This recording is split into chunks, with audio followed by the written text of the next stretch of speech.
დიდი მადლობა დეა შესაძლებლობისთვის. დიახ, სამწუხაროდ უკანასკნელი თვეების განმავლობაში არ არსებობს არც ერთი თაყრილობა დასავლელი პარტნიორებისა სხვადასხვა საერთაშორისო ფორუმის ფარგლებში, სადაც არ გამოიცემა რეზოლუციები ძალიან მკაფიო ხარდაჭერითი ხასიათის ქართველი ხალხისადმი და ამავე დროს ოლიგარქიული რეჟიმის წინააღმდეგ ჩაწერილი მთელი რიგი პუნქტები ამა თუ იმ რეზოლუციაში. მე როგორც საქართველოს მოქალაქე, როგორც პოლიტიკო, დაწუნებულად თქვენს და როგორც ჟურნალისტ, ნამდვილად არ გვახარებს 2022 წელს დასავლურ დემოკრატიულ სახელმწიფოებში, როდესაც ჩამოვდივართ, როდესაც ისინი თავისუფლად იქნებებიან, აი მსგავსი პოლიტიკური გადაწყვეტილებები მიიღება უკვე როგორც ნორმა. დიახაც პროზაულია ეს ყველაფერი და რამ გამოიწვია იმ უმძიმესმა რეალობამ, რომელიც შექმნა ბიძინა ივანიშვილმა ქვეყანაში. თუ კი ახამდე ბიძინა ივანიშვილი ბოლო პერიოდის განმავლობაში ცდილობდა თავისი წინააღმდეგობრივი რეპუტაციიდან გამომდინარე მაინც ფონს გასულიყო და წინააღმდეგობრივი რეპუტაცია მას რო ქონდა უკვე ყოველთვის ცნობილი იყო დასავლეთში, მაგრამ ახლა არის ცალსახა რეპუტაციის მქონე ეს ბატონი, რომელიც არის თავარი წინაღობა ევროინტეგრაციის გზაზე ქართველი ხალხისთვის. და აქედან გამომდინარეობს ის მძიმე გადაწყვეტილებები, რომელსაც თვალყურს ვადენებთ და ეს ყველაფერი რა თქმა უნდა უკვალოდ ვერ ჩაივლის. როდესაც დღეს ევროპის მთავარი, ყველაზე მსხვილი სახალხო პარტიის თავმჯდომარეობაზე, პოლიტიკურ ასამბლეაზე წერენ, რომ პოლიტიკური პატიმარი მიხეილ სააკაშვილი უნდა გათავისუფლდეს და უნდა იქნეს გადაყვანილი სამკურნალო საზღვარგარეთ, როდესაც იწერება, რომ ნიკა გვარამია, როგორც მედია მენეჯერი, უნდა იქნეს აუცილებლად გათავისუფლებული და ის არის ასევე რა თქმა უნდა პოლიტიკური პატიმარი, როდესაც ამბობენ, რომ ბიძინა ივანიშვილი ერთ-ერთ მთავარ კომპონენტად არის ამ რეზოლუციაში. უნდა მოექცეს დასავლური სანქციების ქვეშ, ვინაიდან ის ასრულებს ძალიან ნეგატიურ როლს ევროინტეგრაციის გზაზე და წინაღობა არის ყველაზე მნიშვნელოვანი ქართველი ხალხისთვის და საბოტაჟს უწევს ქვეყანას ამ გზაზე. ეხლა ეს უკვე არის დასავლური განაჩენი. ამის საპირისპიროდ ჩვენ ვისმენთ რაღაცა ბრტყელ ერთ განზომილებიან განცხადებებს ქართული ოცნების მხრიდან, რომლებიც არიან პირდაპირ შეურაცხყოფაზე გადასულები და ეს ჩემზე კარგად იცის მაყურებელმა უკვე დასავლეთით. იცით რა შეიძლება ესა თუ ის ხელისუფლება ამ შემთხვევაში ქართული ოცნების ხელისუფლება პრინციპში თეორიულად დაუშვათ არ ეთანხმებოდეს ამა თუ იმ რეზოლუციას. ამ შემთხვევაში არავის არ ეთანხმებოდეს, ხო არ ეთანხმება სოფლიოში, ცივილიზებულ სამყაროში, მაგრამ ხო შეიძლება არსებობს სხვადასხვა დიპლომატიური ენა, არსებობს სხვადასხვა დიპლომატიური პოლიტიკური ნარატივი, რომელიც შეიძლება გამოიყენო ისე, რომ შეურაცხყოფა არ მიაყენო თავის სტრატეგიულ პარტნიორებს, ანუ დიპლომატიურ წყალში გააზავო შენი სათქმელი, მაგრამ არაფერს არ ტაკილობენ და დაუბრუნდენ, რომ ჩალის ფასი აქვს ამ გადაწყვეტილებებს, რომელიც მიიღება თვიდან თვემდე და დარწმუნებული ვარ, მე თვალყური ვერ ვადევნე ხა საინფორმაციო გამოშვებებს, გზაში ვარ ბრუნდები თბილისში, დარწმუნებული ვარ ამ რეზოლუციაზეც იგივე სიტყვიან. რეზოლუციაზე იმ პარტიის მიერ მიღებული, რომლის წევრებიც ურსულა ფონ დერ ლაიენი არის ევროკომისიის პრეზიდენტი ქალბატონი ურსულა და რობერტა მეცოლა, რომელიც არის ევროპარლამენტის თავმჯდომარე. დიახაც, აი ამ პოლიტიკურ პარტიაზე ვსაუბრობ კონკრეტულ შემთხვევაში, ხო? მეტი სიცხადე რო შევიტანო, თუ რას გულისხმობ. ამიტომ ყველა მნიშვნელოვანი პოლიტიკური წამყვანი ფიგურები, პოლიტიკური ეს თანხმდებიან, რომ ბიძინა ივანიშვილი არის აუცილებლად მოსაქცევი დასავლური სანქციების ქვეშ, პოლიტიკური პატიმრები არიან გასათავისუფლებლები და სამწუხაროდ ისინი აღიარებენ უკვე ძალიან მკაფიოდ, რომ სანამ ქვეყანაში პოლიტიკური პატიმარი მიხეილ სააკაშვილი და პოლიტიკური პატიმარი ნიკა გვარამია არიან უკანონო ტყვეობაში, ამ გზაზე პროგრესი არის წარმოუდგენელი. ძალიან სამწუხაროა, მაგრამ ეს რეალობა არის, ეს რიტორიკა, ამას გესაუბრებიან, როგორც შეხვედრის მიმდინარეობისას, ასევე მის მიღმაც სხვაგვარი იყო ვითარება. ნამდვილად კიდევ ჰქონდათ იმისი იმედი ჩვენ დასავლელ პარტნიორებს, რომ დააშოშმინებდნენ ბიძინა ივანიშვილს უკანასკნელი წლების განმავლობაში ჩემი საზრით და ჩემი შეფასებით ცდარი დამოკიდებულება იყო, მაგრამ ახლა არის ძალიან სწორხაზოვანი და მკაფიო პოზიცია, რომელიც მათ აქვს. ამიტომ ეს ყულფი კიდევ უფრო დასავლური მოუჭერს ოლიგარქებს ყელზე ამ შემთხვევაში ივანიშვილს და მას მოუწევს რეალობისთვის თვალის გასწორება. კი, საუბარი არის ეხლა თქვენს ეთერებში, სხვადასხვა გადაცემებში, რომ თითქოს ბიძინა ივანიშვილის დასავლელი პარტნიორების განცხადებები და რეკომენდაციები არაფრად მიაჩნია, დეკლარირებულად ეხლა ამას დემონსტრირებს ის, მაგრამ მერწმუნედ მას აქვს ერთადერთი ხავსი მოსაჭიდებლად, ის ცდილობს მისი ძლევამოსილება აჩვენოს, ხალხი ძლევამოსილება აჩვენოს თავის ამომრჩეველს პარტიის, რომელიც მას შემორჩა, რომ მიუხედავად ბრიუსელისა, სტრასბურგისა და ამერიკის შეერთებული შტატებისა, ხომ და მათი პოზიციებისა, ის მაინც მყარად დგას ფერზე. არა, ეს არის სიხალბე რეალურად და თუ რას გულისხმობ ამაში უახლოეს პერიოდში ყველანი დავწუნდები. აქ დასავლეთში ძალიან აწუხებს დეა, ასევე ის ფართომასშტაბიანი კამპანია, რომელსაც ეწევა ქართული ოცნება ბოლო თვეების განმავლობაში და საზოგადოებას უხსნიან დღენია და მიზეზად უსახელებენ საქართველოს მოსახლეობას, რატომ არ მოგცა ევროპა მოგვანიჭა ჩვენ კანდიდატის სტატუსი, ვინაიდან თითქოს ევროპელები მთელი დასავლეთი მათ სთხოვდა მეორე ფრონტის გახსნას საქართველოში. წარმოვიდგინეთ საკუთარი პროპაგანდისტული არქებით, აი ამ დეზინფორმაციულ მესიჯებს აფრთხებენ და აი ეს მათი დამოკიდებულება ძალიან დიდ ბრას იწვევს უკვე დასავლეთში. იმიტომ ის მათი არ ვიცი, ფეწამავლური ეშმაკობა აღარ იმუშავებს ქართული ოცნების ეშმაკობა მათ მხედველობაში, როდესაც ქვეყნის შიგნით აკეთებდნენ ერთ განცხადებას და ქვეყნის გარეთ აკეთებდნენ სრულიად სხვაგვარ განცხადებებს. და ეს ძალიან მნიშვნელოვანი ნაწილია თქვენ რაზეც საუბრობდით ახლა ბატონო ნიკა, რომ მომდევნო პერიოდში ძალიან მალე უფრო მეტად გაირკვევა ყველაფერი და ბოლო დროს ასეთი აქტუალური ბიძინა ივანიშვილის დასანქცირებაზე საუბარი არ ყოფილა. იყო ცალკეული პირების მხრიდან, უკრაინის ხელისუფლების მხრიდან, მაგრამ ბოლო თვეებში ევროპარლამენტში არაერთხელ გაჟღერდა ამ პრობლემის გადაჭრის საჭიროება და აუცილებლობა. ამ კონტექსტში ხომ არიცით უფრო მეტი ვიდრე ახლა ამბობთ და რამდენად რეალურია შესაძლებლობა, რომ უკვე საუბრის რიტორიკის გაფრთხილებების შემდგომ მართლაც სანქციები ამოქმედდეს ივანიშვილის წინააღმდეგ. ისეთ რა, ჩვენ გვესმის უკანასკნელი თვეების განმავლობაში ევროპარლამენტარების მხრიდან გაკეთებული განცხადებები.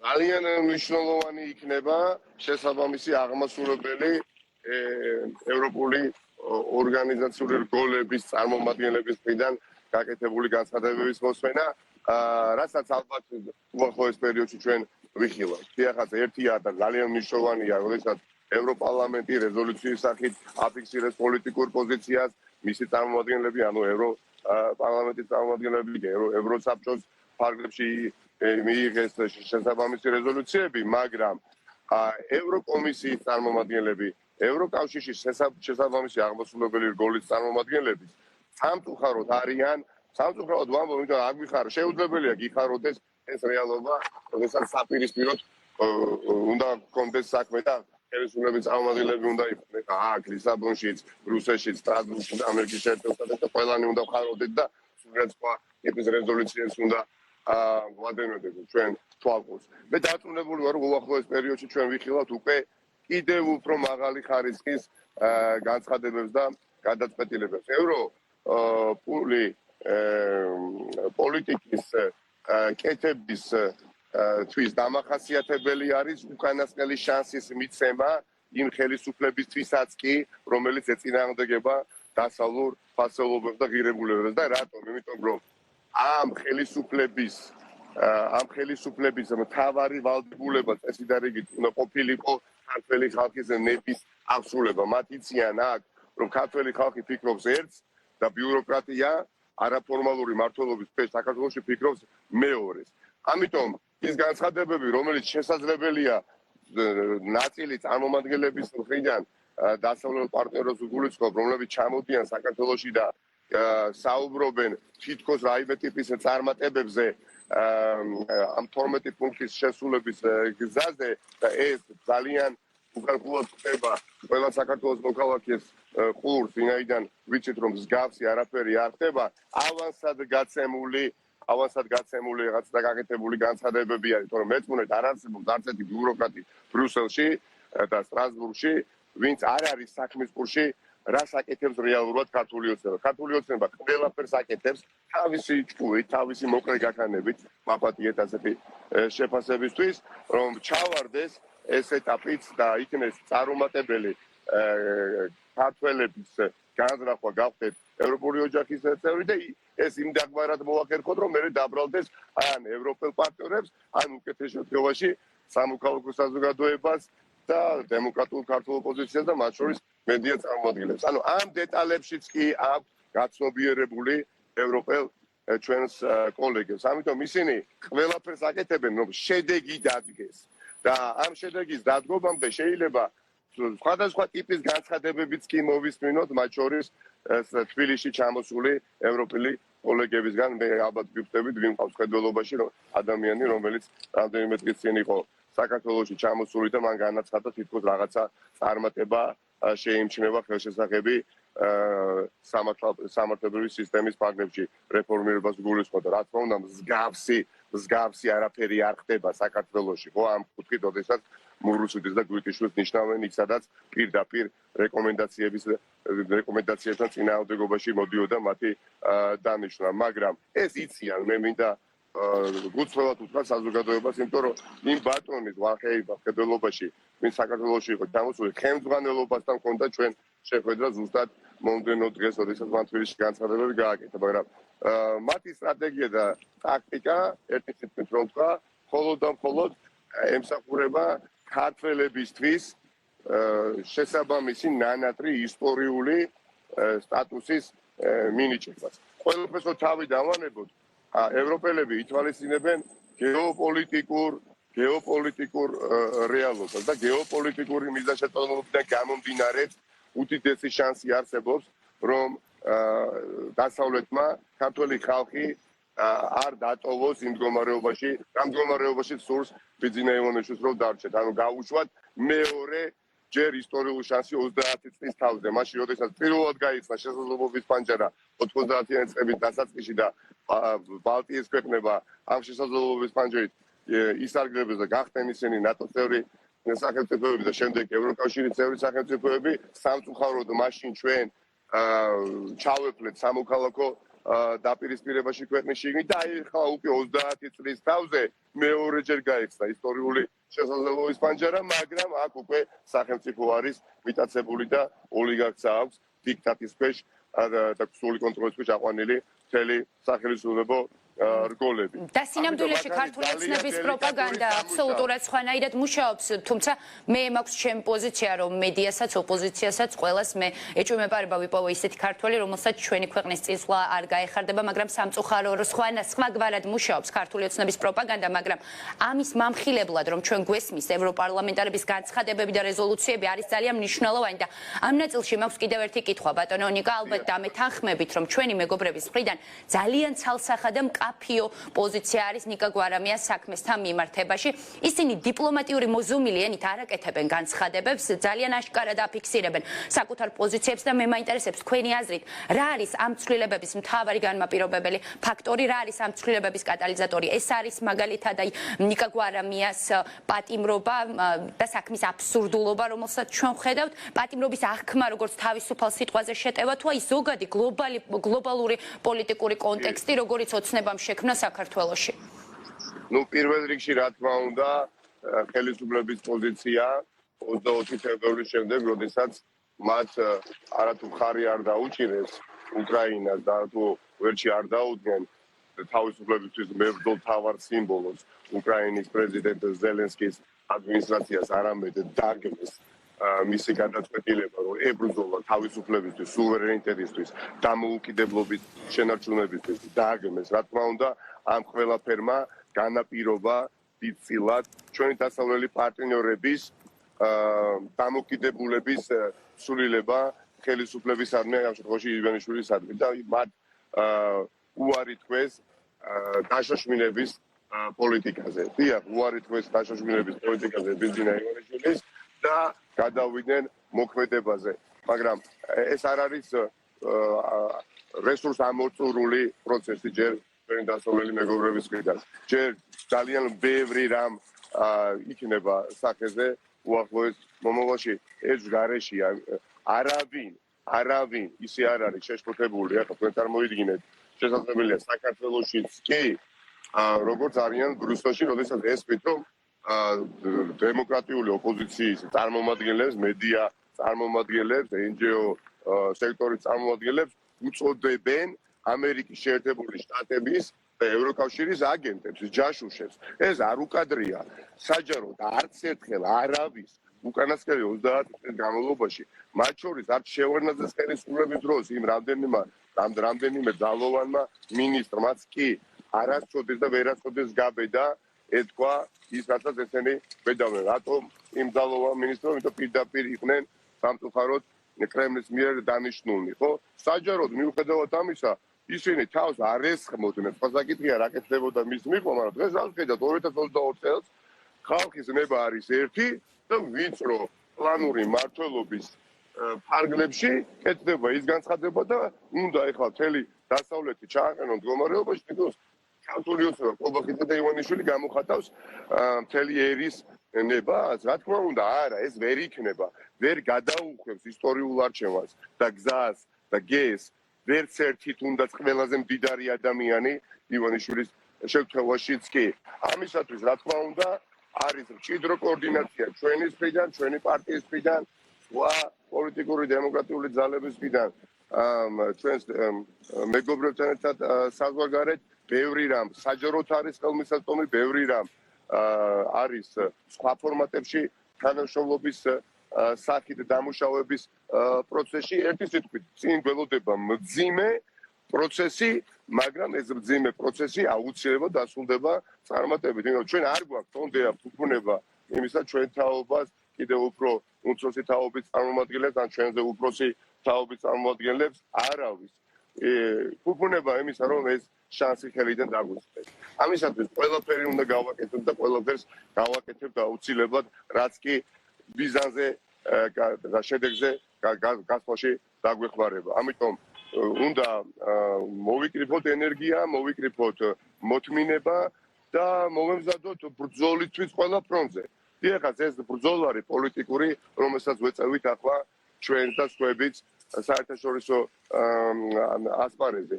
ბრძოლა იქნება ის, რომელსაც ჩვენ გავაჩაღებთ ქვეყნის შიგნით ამ რეზოლუციების აღსასრულებლად. ეს რეზოლუციები ჩალის ფასის მატარებელი ხომ არ არის მართლა. მართლა იმიტომ ხო არ გამოცემენ ამ რეზოლუციას, რომ ირაკლი ყობახიძეს ერთმა ძალიან სწორხაზოვანმა, როგორც უკვე ვთქვი, ერთგაზომილებიანმა განცხადებამ ფერფლებად აქციოს. არა, ეს ასე ვერ იქნება.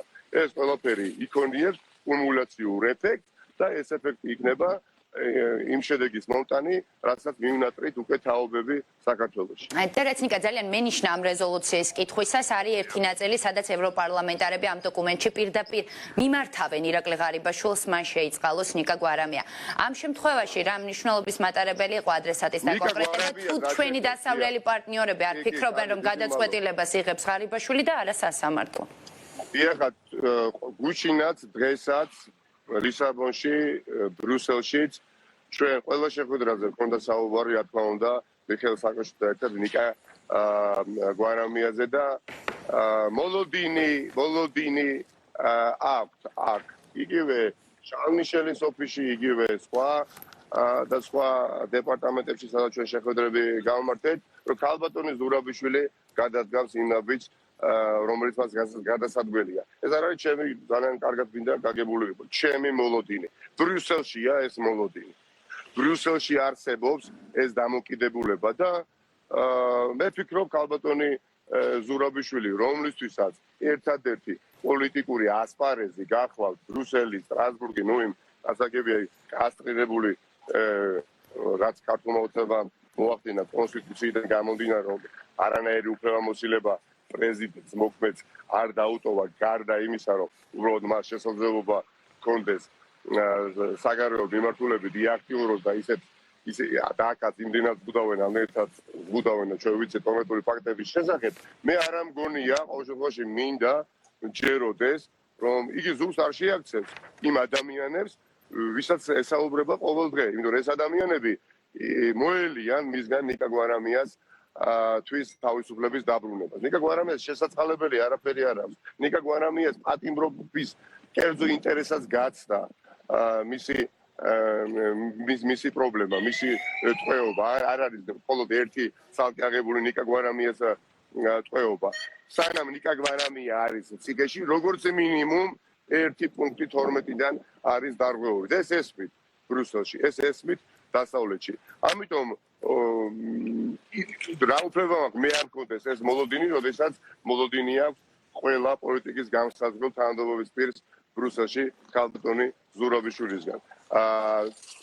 ბერკმა არქნას მან ეს ბერკეტი არ გამოიყენოს ეს რა თქმა უნდა მისთვის იქნება ჩემის აზრით ისტორიული პერსპექტივიდან და რეტროსპექტივაში რომ დავინახოთ მომავლის განმოსახედიდან რა სახელით შეიძლება ადამიანი შემორჩეს ისტორია რომელმაც არაფერი იღონა ვითარების როგორც მინიმუმ ოდნავ მაინც დეესკალაციისთვის ეს საზოგადოებამ განსაჯოს. მე ვფიქრობ, რომ უნდა გკითხოთ კიდევ ერთი რამ, ბატონო ნიკა. ადამიანი ამ შანსს გაიდან არ გაუშვებს და ვიმედოვნებ, რომ დიახ ზურაბიშვილი ამას გააკეთა. თქვენ ინტერვიუს დასაწყისში თქვით, რომ საქართველოში ბრუნდებით, რამდენიმე საათში წესით უკვე საქართველოში იქნებით და აუცილებლად უნდა გკითხოთ პარტიულ ცვლილებებზე. თქვენმა ოპონენტებმა დაიწყეს საარჩევნო კამპანია, ლევან ხაბეიშვილმა წამოაყენა საკუთარი კანდიდატურა და მან საგანგებო ბრიფინგზე თქვა ასეთი რამ, რომ ახლა ნაციონალურ მოძრაობას სჭირდება გამაერთიანებელი თავმჯდომარე და არა დამყოფი. ფიქრობ თუ არა რომ ირიბად მან თქვენ დაგდოთ ბრალი პარტიაში არსებულ პრობლემებში და ძალიან საინტერესოა თქვენ როგორ ბრძოლის ხაზს აირჩევთ. დიდი მადლობა რამდენიმე საათი სამწუხაროდ ვერ მოხერხდება დაბრუნება მაგრამ ნუ გზაში ვიქნები რამდენიმე საათში ამის შემდეგ ჩვენ დაგეგმილი ვიზიტი იყო ერთი თვის წინ და მათ შორის რამდენიმე დღეში მივემგზავრები მოლდოვაში, მოლდოვადან მივემგზავრები კიევში და მას შემდეგ დავბრუნდები საქართველოში და აქტიურად ჩავერთვები, რა თქმა უნდა, კამპანიურ პროცესში. რაც შეეხება კონკრეტულად ამ განცხადებას, არ ვიცი, ყველას აქვს უფლება გააკეთოს ის განცხადება, რომელიც მას მიაჩნია სწორად. თუმცა მაინც და მაინც გნებოთ გიპასუხოთ ამ კონკრეტულ შეკვეთაზე, გიპასუხებდით. მე ვფიქრობ, რომ თუ კი რამე უკანასკნელი წლების განმავლობაში მიკეთებია და ბევრად უკეთ გამოსვლია, ეს არის განსხვავებული საზოგადოებრივი ჯგუფების, მათ შორის პოლიტიკური ჯგუფების ამ შემთხვევაში, რა თქმა უნდა, და ერთმანეთს შემთხვევაში დაშორიშებულის შერიგება, მორიგება და ერთი ინტერესის გარშემო მოქცევა. და ამ ყველაფრის ფონზე თქმა იმისაც, თუ მე ვინმე გულისხმობს, რომ პირიქით ვაშორიშორებ, ვიდრე ვაერთიანებ, ბუნებრივია საზოგადოებამ განსაჯოს. ერთადერთი ძალიან მნიშვნელოვანი ჩემთვის ფაქტორი, როდესაც შეიძლება ამ პროცესში უფრო მნიშვნელოვანი გახდეს, ვიდრე ნებისმიერი ტიპის ურთიერთობა. ხო, ეს არის პარტიული, ოპოზიციური პარტიების მათ შორის ინტერესი. დიახ, როდესაც პარტია ნაციონალურ მოძრაობას, მის არსებობას, მის განვითარებას დაემუქრება საფრთხე და სასწორზე დევს ანუ რაღაცა მანქიერ ძალასთან არ დაკონკრეტები რა გულისხმობს ერთობა თუ პოლიტიკური პარტიის განვითარება ბუნებრივია პოლიტიკური პარტიის განვითარებას ავირჩევ ყოველთვის სხვა შემთხვევებში მე უბრალოდ არ მახსენდება ძალისხმევის ნაკლებობა რომელიც მე მომიხმარია პროცესებისთვის, სადაც ბევრი განსხვავებული ადამიანები უნდა ყოფილიყონ ერთად და ეს ასეც იქნება მომავალში. მადლობა. წარმატებებს გისურვებთ. ნიკა მელია პასუხობდა ჩვენს კითხვებს, ახლა უკვე